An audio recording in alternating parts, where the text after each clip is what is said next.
From downtown Albany, Georgia, and the home of Pretoria Fields Beer, this is the No Dams Given podcast. And now, here's Trip Morgan and Billy Mann. All right.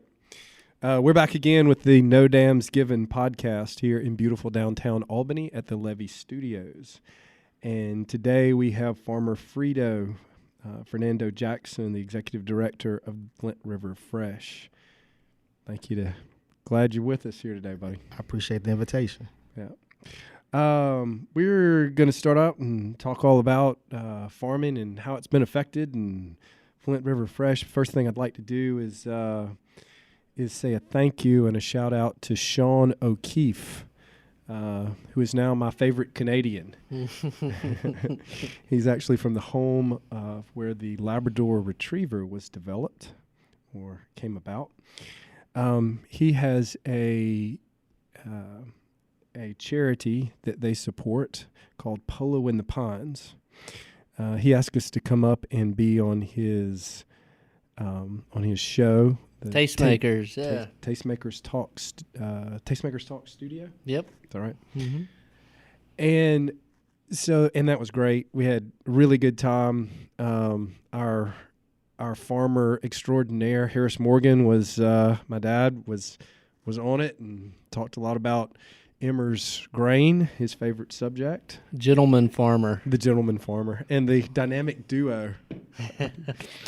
But as we were leaving, he, meaning Sean O'Keefe, gave me a flower in a bowl. And the bowl had the handprints of a little girl on it. And I knew, and it had a sunflower in it. And he said thank you, and it was really touching to me. I went and looked up the girl who did it. Her girl's name is Caroline Brewer. She's had several surgeries at Children's Healthcare of Atlanta, which is the charity that Polo in the Pines and Sean support. And just we're going to support Sean in his efforts. What a great organization they have. And what a beautiful little girl. And I agree with him. She's one of my heroes, too. So just wanted to, before we got started, wanted to say that. And anything to add? Nah, it's incredible everything they do. And they've helped local people from Albany as well. Yeah. Last year. The Sullivan Sisters. The Sullivan Sisters, yes. Yeah. So that was they went up and had the same event. And so he has supported people from all over the state, and it's just a great organization, and we're going to do everything we can to help him continue in his mission. All right, very good. So Farmer, what do you want me to call you? Farmer Fredo? Farmer Fredo, that'll go. All right, very good. We just had a real actual disaster happen. I think Michael, as in all accounts, can be considered a disaster. So tell us how you're doing. Tell us what we were just talking about it a second ago, and it's obviously affected you in your production capacity and the things that are going on in South Georgia. So give us a little bit of information about how you're doing and what we can expect.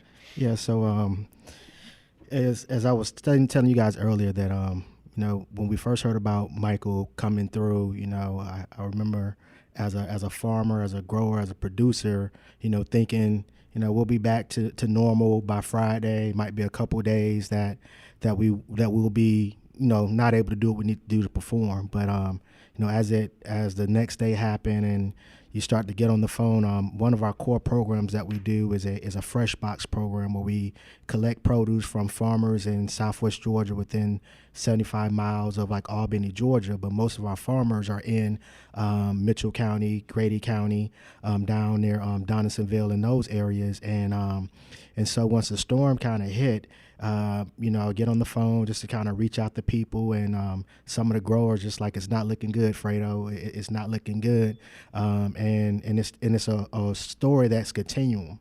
And as I talked to more growers, the number just started to increase. Like I was just looking at some stats from the Georgia Department of Agriculture. It was basically saying in vegetable productions, we have a $430 million loss in vegetable production, and that's just it concentrated in Southwest Georgia and like a little strip that goes from like Albany towards like Savannah that were kind of hit. And then if you bring in peanut production, cotton, and pecans, we've suffered over like a $3 billion loss just related to in agriculture. And in Georgia, agriculture is the big business. And so as we go about, and for myself, and talk with farmers and trying to figure out what to do next, this has been more motivation to continue to push Georgia grown, to continue to push like those farmers that are growing produce for themselves, but also to go out and push and tell the stories of why you should support like that local farmer. Like I've seen through Facebook, farmers talking about, they've been farming for 5 generations, and you see an image of like a pawpaw next to like their great grandchild, and with the question mark of should we still stay in this business.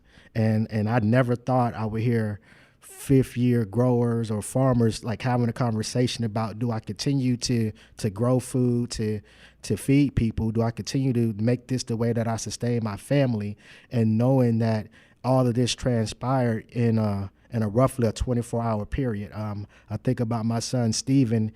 He was talking about the Hopkins down in Grady County and thinking about the bell peppers that they grew. And he was like, Pop, they planted those bell peppers, 3 months ago. And he started doing the math, like 3 months times is 90 days, 90 days times 24 hours. And he just started going on and on and on. And then he was like, but all that's gone now. So what is, Little Walker, what are they going to do? And I said, they'll be all right. They have collard greens and mustard greens, but it's a tough pill to swallow, because and some of my growers, they're growing like on 10 acres of land.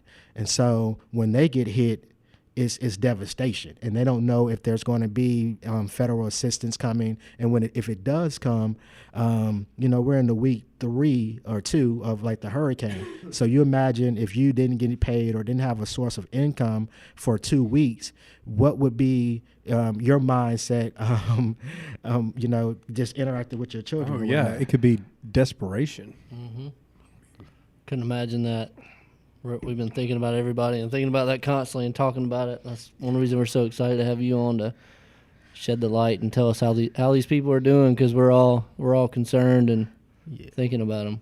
Yeah, and then I think what this podcast can do and what this conversation can do is to look at ways of like empowering or supporting like the Georgia Grown brand, or supporting organizations that are working with cooperatives of small scale farmers. Like here in Albany, we have 2 groups in particular: Southwest Georgia Project, that does a lot of work with minorities, African Americans, and women. And we also have like the Federation of Southern Cooperative, that's historically. What was that first one? Southwest Georgia Project. The Southwest Georgia Project. Yes, sir. And they work with minorities. Tell me about that. So Southwest Georgia Project, the executive director is Miss Shirley Sherrod, and they've been around since Martin Luther King days, organizing growers, and so they have a network, a base of minority farmers that are like small scale. When I mean small scales, I'm talking 10 acres or less, that are spread out through a 9-county sort of area, and they work with them with financial assistance, educating them on government programs from NRCS, Farm Service Agency, those type of things. And they go into those areas and they are, trying to find a platform for those growers. And so a lot of what I do is I try to work with the growers that they're partnering with, but then also partner with groups like the Federation of Southern Cooperative. That's a cooperative that spans 7 states. Again, working with minority, African American, women, beginning farmers, and veteran groups, helping them again get started with growing their own food, how to develop their business plan, how to use QuickBook, those sort of things. And there's just this need of these growers that are growing there, again, not like the big guys. I mean, if you're like, I explain to people down here in Southwest Georgia, you can drive through a whole city and it's nothing but cabbage, because we have some farmers that got like land like that. But then you have like these smaller towns like in Arlington and Leary, in Sumter outside of Sylvester, where you might have like a farm with like 25 acres, and they're like the main produce provider for that area. And so they are just known for a pickup truck underneath the oak tree with a sign that just says boiled peanuts and everything they're growing on the back of the pickup truck. And so those are the growers that I find myself constantly thinking about, like how they're maintaining, how they're going to survive. Like in my mind, I always picture this one farmer by the name of Samuel Lee in Sumter. He's like 78 years old, like a head full of white hair. He grows everything organic and natural, but I haven't seen Mr. Lee in like 3 weeks. Yeah. So do the guys who have the smaller farms, do you know, you may not know, that they have insurance? Do they insure their crops? Is that I don't know, but that's kind of what I feel like Southwest Georgia Project does as an organization, is kind of make sure that they will have the insurance pieces. And then there are other to make sure that they're doing all the things that if disaster does strike, they're okay. And then Fort Valley State University, they have like a cooperative that goes out and have these conversations with the growers. So again, there are people that do the checking for the grower, because when I first started, I didn't know what to do. I just wanted to plant something and feed some people. But by going to the Cooperative Extension Office, the NRCS office, and the Farm Service Agency office, they guided me, and I just pray that growers will kind of know those type of things. But then also I look at, down the road that maybe there's like opportunities through collaboration and partnership that they get the resources that they need as well. Mm-hmm. So that's something that I'm most interested in, which is organic growing, and I can tell you firsthand how difficult that is. And so somebody who's already trying to grow organically, meaning not using pesticides, not using herbicides, not using chemicals, really doing things in a more ancient way. So we're going back a generation and doing things the way our grandparents or great-grandparents did them. And certainly we know that those products turn out and are better for us. Yes. So those guys, they're probably hit the hardest, huh? Yeah. I mean, you think about, just naturally the climate, as an organic grower, it just takes one shift in the wind and a couple of days of consecutive rain where you're not able to just do a pest management strategy. Next thing you know, the worms have gotten to your crop. And if the worms, as they always say, if you see 2 or 3 worm holes, then there's a whole family that you're missing, right? and so with that, it is time sensitive with organic, but then you also have to factor in the labor pool and stuff as well too. Like we didn't hit upon that. If you're running a farm and a storm like this comes through, your employees, their priority is their family as well. So let's say a tree limb comes down or the car is damaged, so they're not going to report to work. And so you don't know how long it's going to be before they're back on their feet. And some areas like Donisville, Georgia, they're talking 3 to 4 months before power is fully restored. So you put 3 to 4 months again, no income, no work, no power, and just that. And so one of the things that we're looking at trying to figure out at Flint River Fresh, we do a program called a mobile farmers market, where we go into low-income, underserved communities and bring fresh produce from local growers directly to the people. And so we're trying to figure out a strategy to be able to travel into some of those areas that are affected and see if we can bring the fresh produce directly to them and find a community partner that allows for us to a community partner similar to how Pretoria Fields does, allows for us to set up a space of fresh produce and allow for the community to come in and purchase it directly from a grower or representative of the farmer, so that the farmer gets a little bit of income kickback, and then the community gets access to fresh local produce. Mm-hmm. That's awesome. And it's interesting to me that in bigger cities, and I'm thinking about Atlanta, that there is several farmers markets. Really, if you drive around, especially on Saturday and Sunday mornings, on different corners.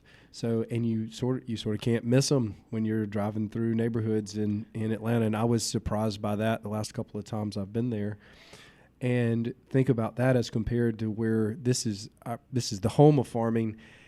And we'll have one pop up occasionally, and the Tiff Park came up a few years ago, and you would think that would be a common part of our culture, and it really hadn't been, or at least it hadn't. We go to the grocery store as opposed to shopping at the local. Yeah, and I'm smiling as you're bringing it up because I grew up in Plains, Georgia, and I tell the story about I got into farming to honor the legacy of my grandfather. But I'm from most small towns. There is the vegetable man that drives around in a pickup truck, and I've noticed that culturally, and me and my wife, we had this conversation that culturally we are still used to the vegetable man showing up in some underserved communities. And we cracked the joke about I can shell some peas and I can go to a doctor's office, a lawyer's office, the hospital, the school system, and say I got fresh peas, and people would just come out and make a purchase, right? No doubt. And so we have this we're not the fan of the pop-up market or the farmer's market, but we are a fan of somebody working hard, sweat equity, and bringing that produce directly to us and making a purchase. I used to ride during the summer months, have an igloo cooler filled with cream 40 peas on ice, and just be able to go to a business and people would buy.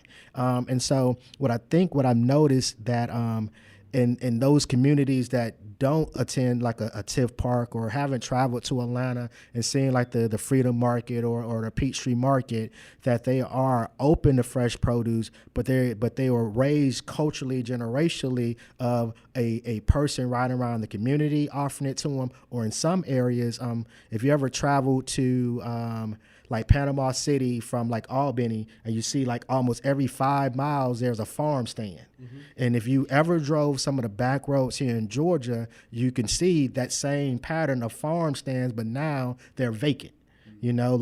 Just driving from Albany to Doe Run to Moultrie, before you get into Moultrie, there's a pecan orchard with a peach farm stand that's there, but it's vacant. Or if you ever drove from Dawson to Columbus, after you get outside of Dawson, you start to notice whether if you're in heading towards Richland or whatnot, you'll see a couple abandoned sort of farm stands. And so that's part of what the legacy of Flint River Fresh that we're shooting towards is to bring back that culture, because in those communities there are people that are used to getting fresh produce that are in some of these communities there isn't a grocery store there's just Dollar General, and so if we can just figure out a way with partnerships and collaborations, right? Mm-hmm.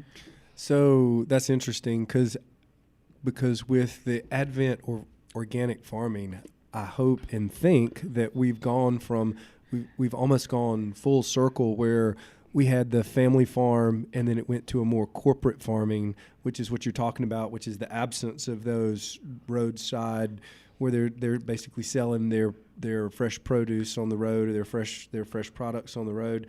And with organic farming and a little added value to to that quality, maybe we come all the way full circle and get back to the idea of a smaller farm done with a lot of thought and less chemicals, less of the things that we know were maybe adverse to our health overall. Yeah, I totally agree, and just following that, I think what I appreciate. I started farming at Cornelia Farms in Americus, Georgia, and our focus was doing biological pecans. So looking at pecan crop and growing it natural, chemical free, but also raising pasture raised pork, grass fed beef, and the whole nine. And the piece that I appreciated about Cornelia and with true organic farming, there's a sense of community, because of that you're not going to use as much chemicals and pesticide. You're going to rely upon labor. But if you're able to get the community to support the farm, then you have people in the neighborhood that will come help you harvest the peas, or help you harvest the watermelon, help you harvest or pick the muscadine grapes. And yeah, you might trade off and just say, okay, you help me out, so here goes 2 watermelons, or here goes a basket of muscadines, on and so forth. But there's this piece that is community focused. So even when you look at like the organic growers that are like in like Metro Atlanta, that are like growing chemical free up in that area in Athens, there's a network communities of farmers that the community itself supports, and they support them by purchasing the produce. But there are restaurants that exclusively will buy from that farm. There are schools that will work with that grower to make sure that they will harvest the lettuce to serve into the school system. There are church groups that are like, hey, we're having a church function, let's go get some produce from that grower. And that ties into like what you're talking about the integrity of an organic grower, of a natural grower, and them being very transparent about what they do, and then also opening up their space and their facility for the community to be a part of. Like, I'm just thinking of like Rogers Farm up in Douglasville, Georgia, how they have their barns trying to set up where the community can come out there and do weddings, like which is dope, like I'm gonna go out and get married. I'm gonna go pick the flowers out the field, put them all together. Ashley in the game, they're gonna basically help me with the catering from a farm to table sort of like meal for my wedding. And then if they knew Pretoria Fields, they probably could bring some drinks up and things like that. But that's that sense of what organic, communal, naturally grown does. But then also because you are doing things natural, chemical free, and it's safe for kids to be around, right? So you can bring in the elementary school kid that's learning about the Earth's core and what's the makeup of it, or you could bring in that 7th or 8th grader that's learning about like environmental science and how does it all apply. But you have a space that is welcoming of it, just for the fact that it's not about pumping in heavy loads of chemicals that are harmful to our bodies, right? Yeah. So our whole idea with the collective, so we're Pretoria Fields Collective, so we're a brewery and a farm, and I think what you're speaking of speaks to what our philosophy is let's go out and let's recreate a knowledge base that hasn't been there for a while. Let's create an environment where this is valuable, where people think about, oh, where did my food come from? And what we were talking about on the previous show we did last week was, where does our beer come from? How can we where is it made? What are the ingredients? What did who put what and where did it come from? And so that's a big part of what we're about in our story. Yeah, you made a comment the other day when we were at a craft show in Atlanta talking about our rye, which is that what you're drinking? That's right, I'm drinking Fredo? that Rye Charles. How is it? It's wonderful. So, yeah. So you were explaining it to somebody and you told them, 2 years ago it was in the field, then it was at the maltster, now it's in the glass. It's just, I think it speaks to everything you're doing, and kind of what we're doing ties in together with it.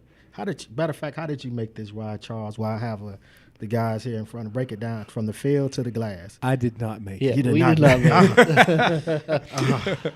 Our brewmaster, Eric Kirchner, made it. And Kevin. Mr. Morgan, my father, he did grow it. Yes. Or at least grew part of it. And so that speaks to our process and why we're not going to have, why we may not have 56 beers on the wall. I don't know where 56 came from, but a large number, because what we've done is try to be true to the idea that brought the brewery to fruition, which is, let's see what we can grow, and then let's see if we can change and increase the ingredients of what we are growing to meet the beers that we want to produce, and then let's see how much of that we can change or increase, and let's experiment. Let's do everything from can we grow hops to certainly we could grow coriander to we can grow wheat and barley. One interesting thing is that barley was grown in the state of Georgia up until the 1970s. And in the 1970s, with the advent of some certain practices by the larger breweries, there really weren't very many small breweries at that time. If they could save a small percentage on grains, then that meant a huge percentage in profits and revenue. So instead of buying from local growers, they would truck in, and I don't necessarily blame them. They would truck in or bring it in on train loads, grains from the Midwest, where they can grow it at much lower cost because of various reasons. So grains, specifically barley, small grains, went away as a product in South Georgia.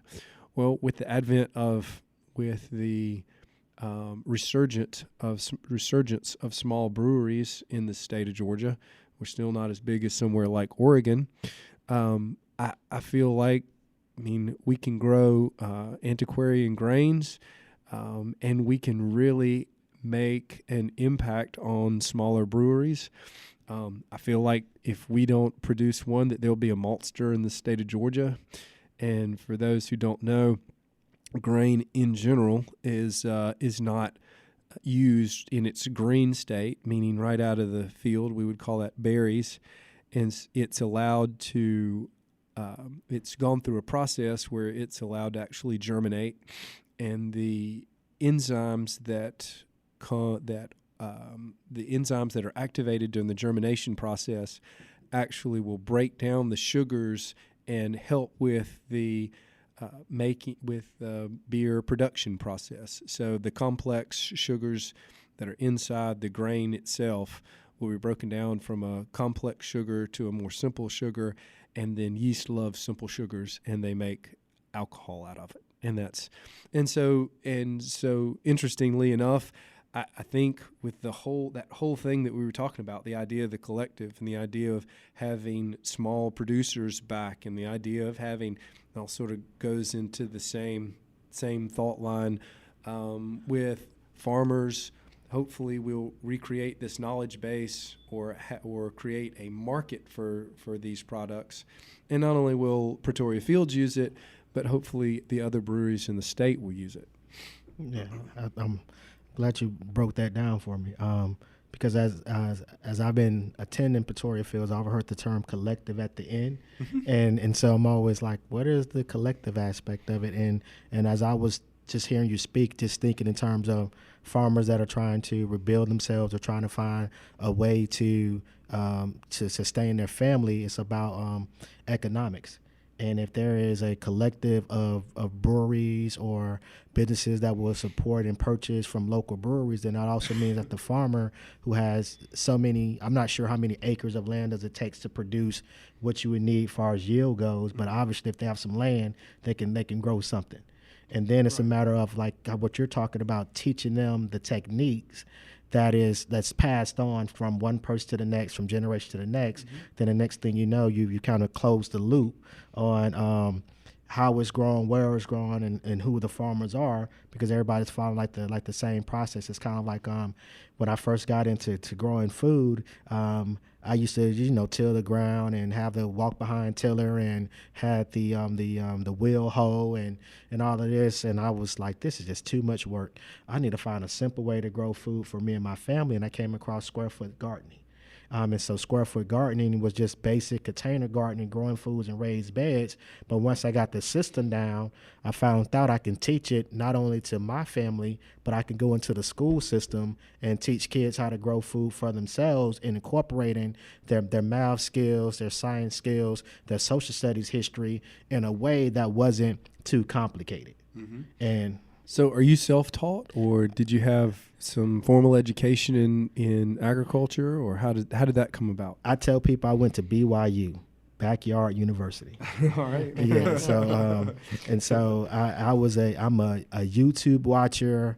I am a blog follower. I am. So you're an entrepreneur. Yeah, I'm totally all of that, and that's how I got started. Like my grandfather grew like crops and stuff, and the old men in Plains used to grow stuff. But I went to the big city, like I was staying in Atlanta, Dallas, Texas, that sort of thing, and lost my job and had to try to figure out my way, and felt that I wanted to feed people, and so I started off, doing like the Feed the Hungry sort of programs and feeding people for Thanksgiving, but I just felt like that wasn't the way. And Cornelia Farms had an internship where you can kind of just live. Where? I'm sorry. Cornelia Farms in Americus, Georgia.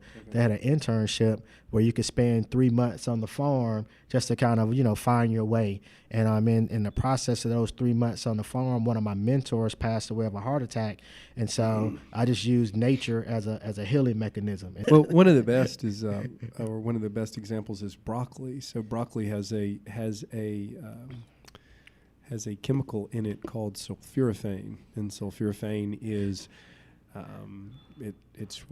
what's the catchphrase right now? It's a superfood. Oh, okay. So it's supposed to help everything from preventing cancer to helping virility. I just made the last part up. So, but anyway, you get you get the idea. So the younger sprouts, there is more in the sprouts of, say, broccoli than there is in the older adult food. So I know there's a market at least for that particular product. And so that's interesting.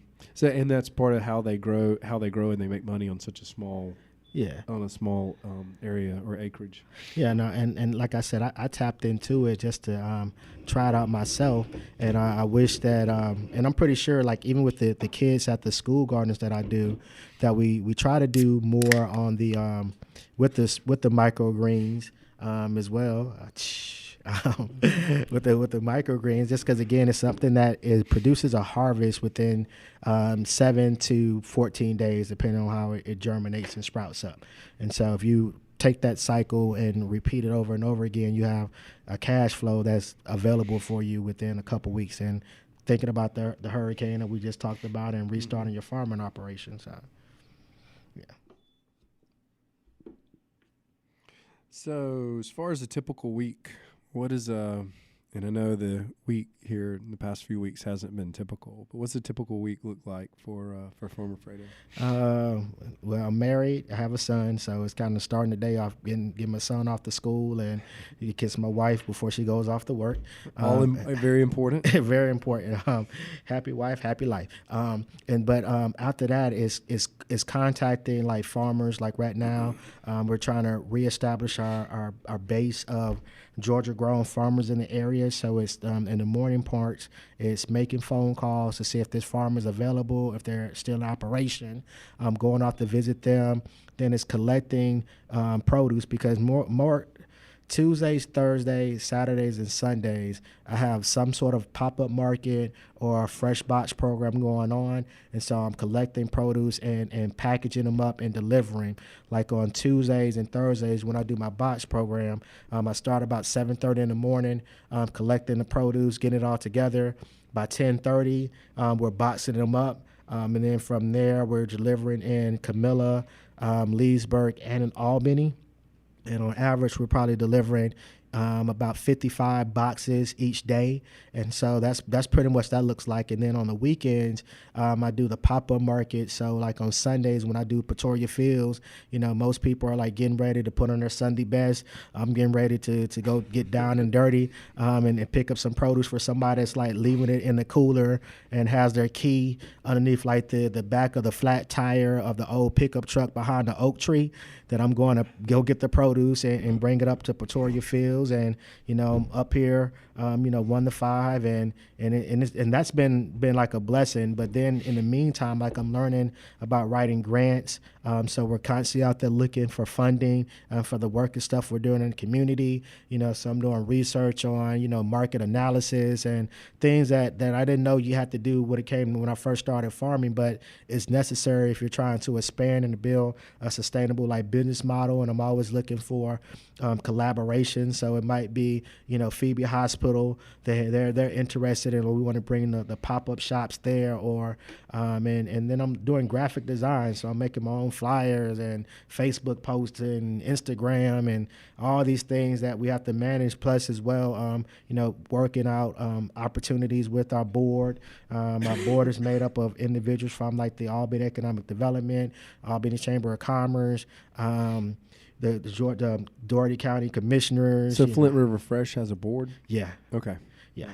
Yeah, we're 501c3. We were established December of last year, but we were founded through, we are part of the Flint River Soil Water Conservation District. So we are a subsidiary or a child, however you want to look at it, of the Conservation District. And we were formulated because the Conservation District participated in a study that was done by a group called like Grow Food Connection. They came down to Albany, met with some allies, some partners that were focused on increasing access to food here in Albany, and through a 2-year study, they came with some recommendations on what Albany can do to help with food insecurities or with food waste and things like that. And through that conversation, the Conservation District decided, after they received a grant from the National Association of Conservation Districts to do an urban ag program, and that's how I came on board, they decided that we need to push the recommendations from that organization. And so Flint River Fresh came out of that 2-year study that was done by the University of Buffalo, that was through a program through the Georgia Cooperative Extensions. Very good. Would you say that a lot of what you're doing is less farming and more promotion of the farmers? Yeah, that's right now. That's where the work is at. That's what I would always describe ourselves as. You hear the conversation, people saying we want to do farm to school, or we want to do farm to table, or we want to do farm to like field, field to fork. But people don't know like where does the farmer live at, or where is a farmer that I can reach out to. Well, if I understand right, you are figuring out where all of the guys in the trucks were, and you've gotten their phone numbers, and so you're calling the guys who were in the trucks who were delivering the peas to the offices, and then you're boxing them up for you and I or at Pretoria Fields. So so organization as much as anything else. Yeah, that's exactly it. Like just being an aggregator, a voice for the farmers. But then also, we're looking at how can we help the farmers learn new techniques, and that's why I was really intrigued about the conversation about growing the ingredients that you need for the farm. Sure. How do you think? As far as what we're doing? Do you see the parallels between what we're doing with our beer production as well as what you're doing in the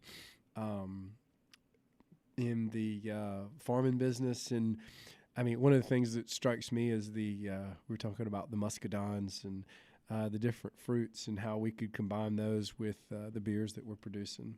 So, I mean, it's certainly part of the collective, or the idea of the collective would be to source some of your fruits and vegetables, not necessarily vegetables, but some of your fruits to be used as ingredients. Yeah, we tried a little sampler of that during the art festival, where we had some growers that were growing some muscadines, and I got with Jen, and she got with Colin, and we basically took the muscadines, and you guys created a little a drink off of it. And it was like passed out like during the festival. So those are like and what I liked about that is that they're growers. You mean Jennifer Harris? Yeah, Jennifer Harris. Yeah, so she's over there. She makes she makes drinks also. Oh yeah, what type of drink? It's all in the family. Oh okay. Yeah, so Jennifer Harris. And so those are opportunities that exist, and it's just like if we have peach orchard or we have citrus growers that are growing Satsuma oranges that are in the area that are about to come off. We have growers that are doing persimmons. other fruit product. And so if you guys know like the season of when it's available and how you can do customizable seasonal drinks that can be promoted, then that's another stream for that family farmer to tap into. And then if there's the existing network that you guys are creating where your beer is sold in, Macon, Columbus, Augusta. It seems like every time I look on Instagram, there's a Pretoria Fields drink party in another city, and I always get the invite 2 days later. That actually is Billy's fault. It usually is. Yeah. Hey, you were talking about teaching kids in schools. Tell us a little bit more about that and how they react to it and how you think that's going to play out in the future and what they're going to do with it. Kids will be kids. I'm going to start off by saying that you have some kids that are all about it. They bring their extra shoes to go outside and get dirty.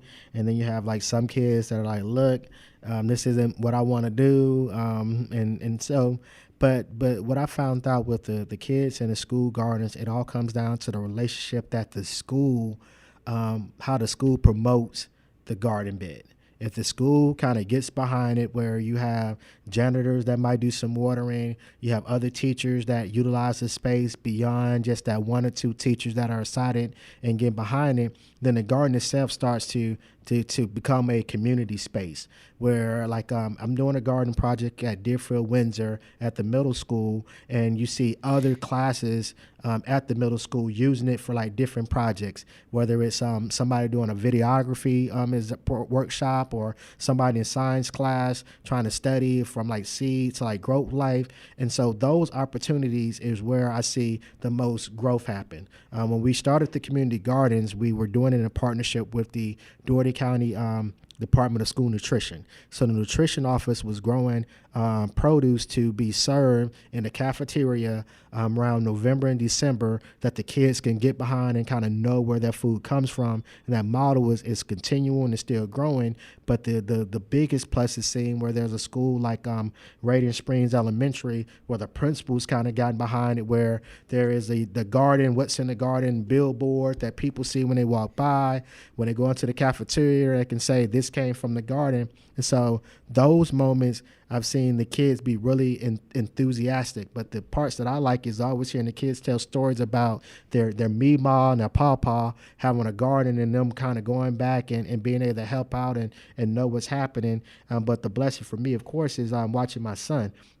Like I do a workshop called Grow Your Groceries, where I show people how to go from grass to groceries, container gardening, and seeing my sixth grader, my 11-year-old son being able to basically do my entire presentation. Mm-hmm. And for him to be able to take some third graders and some fourth graders and show them how to plant, how to develop the square foot gardening grid, what makes up good compost, what makes up good soil structure, for him to be able to articulate that, like as a father, I mean that's what you want. You want to see your child as a clone of you, and so that's the blessing piece. But then also to have, because of the work, have schools in Dothan, Alabama, kind of reach out and say, can you come out and help us get some things started, or Marianna, Florida, or Tallahassee, or universities like FAMU that are like, hey, we want you to come help teach us how you do this sort of work.